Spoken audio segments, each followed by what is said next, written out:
Welcome to ComedyMX's Cartoon Classics channel. Binge out on the animated Superman, Popeye, Bugs Bunny and Friends, Technicolor classic tunes, animators UB Iwerks and Max Fleischer, Mickey Mouse, Betty Boop, and all your cartoon favorites.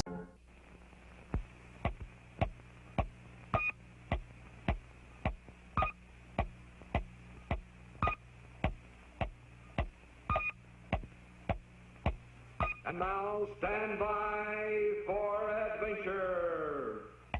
3, 2, 1. In the exciting story of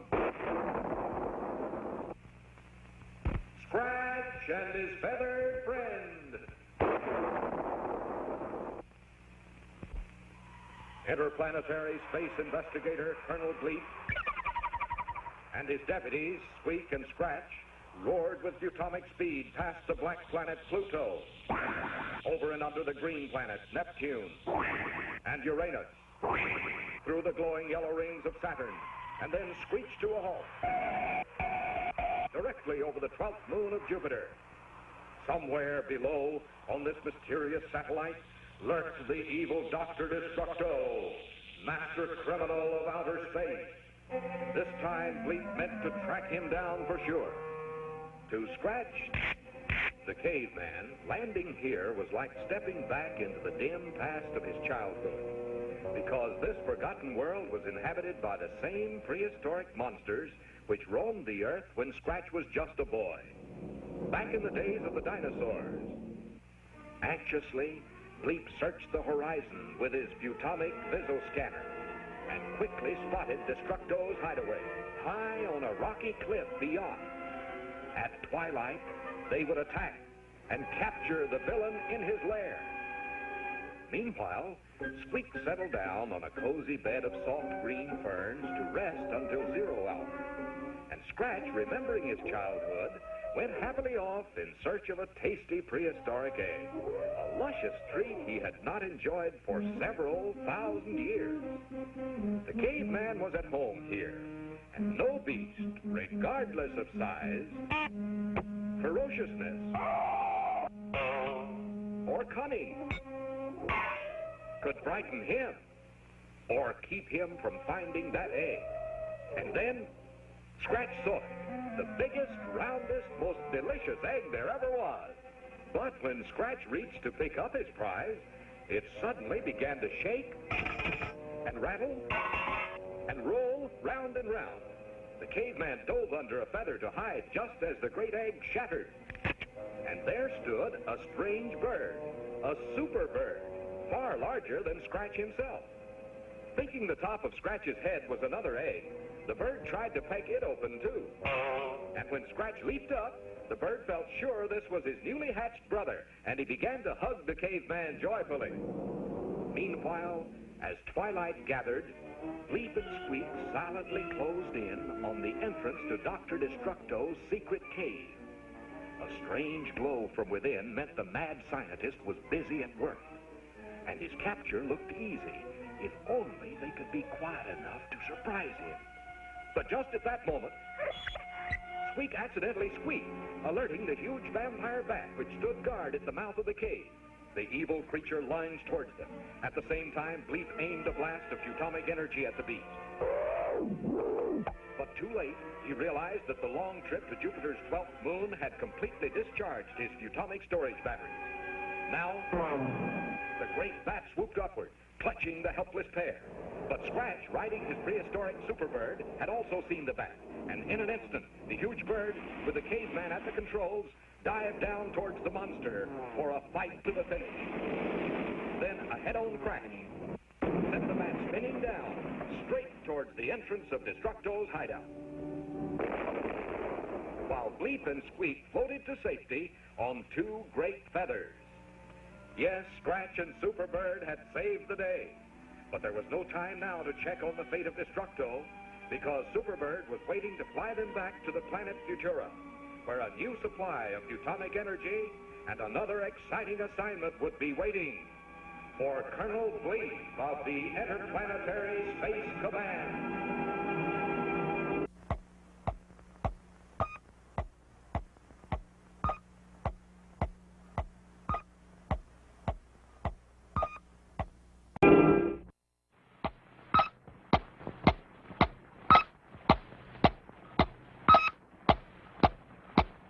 And now stand by for adventure. 3, 2, 1. In the exciting story of Scratch and the Sea Serpent. Scratch was headed for trouble. On the shore of the lagoon near the center of the island, he had found what appeared to be the entrance to a great cave. Scratch peeked into the dark interior, squeezed between the huge white rocks at the entrance, tumbled inside, and then down he went. Down, down, down into a tunnel of darkness. Too late. Scratch realized that this wasn't a cave at all, but the inside of a gigantic sea serpent. And the great white rocks he had squeezed through were the monster's teeth gleaming in the sun. And now those giant jaws of the sea serpent had closed, trapping our caveman friend, maybe forever. Of course, little Squeak, busy in his library, and Colonel Bleep in his laboratory were unaware that Scratch was in trouble. Bleep, for some time, had been experimenting with a secret formula for changing Futomic lightning bolts into solid rods stronger than steel. That very morning, he had discovered the final missing ingredient, which Bleep called frigid plutonium 505. By creating a Futomic lightning bolt, then quickly freezing it with frigid plutonium, the bolt became a solid rod as light as a feather, yet stronger than steel. That same morning, little Squeak was in the library of his new dream home, dusting the many shelves filled with wonderful magic books. These books were magic because the pictures in them actually moved. For instance, here's a page from Treasure Island. And Jack and the Beanstalk. And here's Squeak's favorite book, The Adventures of Pinocchio, the story of the little wooden puppet who had all kinds of exciting adventures and even became a real live boy. It wasn't until about 20 minutes after Scratch disappeared down the throat of the sea serpent that Bleep and Squeak discovered he was missing. Through the Futomic radar scanner, Bleep could see every spot on 00 Island, but Scratch was nowhere to be found. Then Bleep saw a movement in the lagoon. It was the sea monster. And when Bleep switched on the X-ray vision attachment, he plainly saw that the caveman was trapped in the stomach of that serpent. In an instant, Bleep and Squeak streaked to the water's edge. With a flash, Bleep made 2 Futomic lightning bolts, sprayed them with frigid plutonium 505, and using these strong rods as stilts, they waded into the sea to catch the serpent by surprise.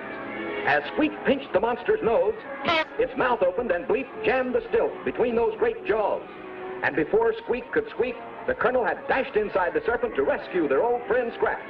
Then Bleep grabbed the beast by the tail and with super Futomic strength threw him completely out of this world. So once again, Bleep, Squeak, and Scratch are reunited. And you can just bet that Scratch will not step into any more caves without testing first to be sure that it is just a cave.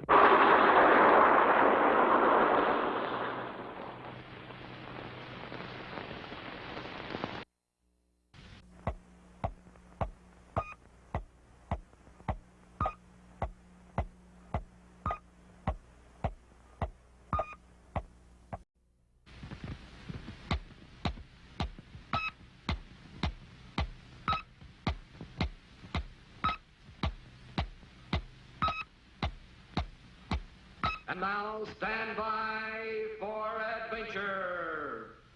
3, 2, 1. In the exciting story of Shadows of Suspicion. Bleep, Squeak, and Scratch spent many happy days at their home base on Earth, 00 Island. The Colonel kept busy with new experiments in his lab. Scratch spent many happy hours digging away in the garden, and Squeak played with his favorite toy, a little wooden puppet. Squeak loved this toy, perhaps because he himself was made of choice lumber. a block of delicate white pine for his head, and a board of sturdy oak for his body. Yes, little Squeak was really a wooden puppet, but few could have guessed that he was anything other than a real and very natural little boy. For he certainly was full of mischief like most real little boys, as his friends knew too well. Bleep still recalls the shock of dashing about for almost an hour, dodging what he believed to be flashing meteorites, only to discover later that little Squeak had slipped a handful of fireflies into the Colonel's helmet, just for fun. Another time, Bleep awoke from a sound sleep to find himself covered with green and yellow spots, a sure sign of Futurian frog pox. But little Squeak knew that the colorful dots on the spaceman's helmet were just dabs of paint, for the puppet had put them there himself, just for fun. But it was poor Scratch, the good-natured caveman who suffered most from this puppet trickery. More than once, his trusty wooden club had been nailed to the floor. And who can recall how many times a scrumptious coconut pie had a hidden balloon inside, just waiting for poor Scratch's knife or fork. Squeak's favorite prank, however, was making shadow pictures on the wall by holding his fingers in front of a bright candle. He would create the shadow of a wolf, then signal for help, and Scratch would dash to the rescue, only to find the puppet rocking with laughter at his joke. The caveman had been fooled by Squeak's shadow pictures of a giant crab, a monstrous crocodile, and a ferocious ostrich. At last, Scratch had vowed never to be tricked again. Then, one day, it happened. Bleep had blasted off for a closer look at a storm cloud approaching the island. Scratch was inside his cave, carving a new wooden club, and Squeak was fishing in the brook by the waterfall. At the first raindrop, Squeak dashed for the nearby shelter of Scratch's cave. Now, no one had noticed that a giant tropical spider had just spun its huge web across the cave entrance, and poor Squeak ran smack into this deadly trap. Scratch looked towards the doorway to see the puppet snared in the giant web, but as he watched, the stormy sky outside made his poor struggling friend look like just another of Squeak's own shadow tricks. And Scratch returned to his club carving, determined not to be fooled again, and never dreaming that his little friend was really in trouble this time. Poor Squeak shook with terror as the giant spider appeared, ready to devour him. It would be all over in a flash.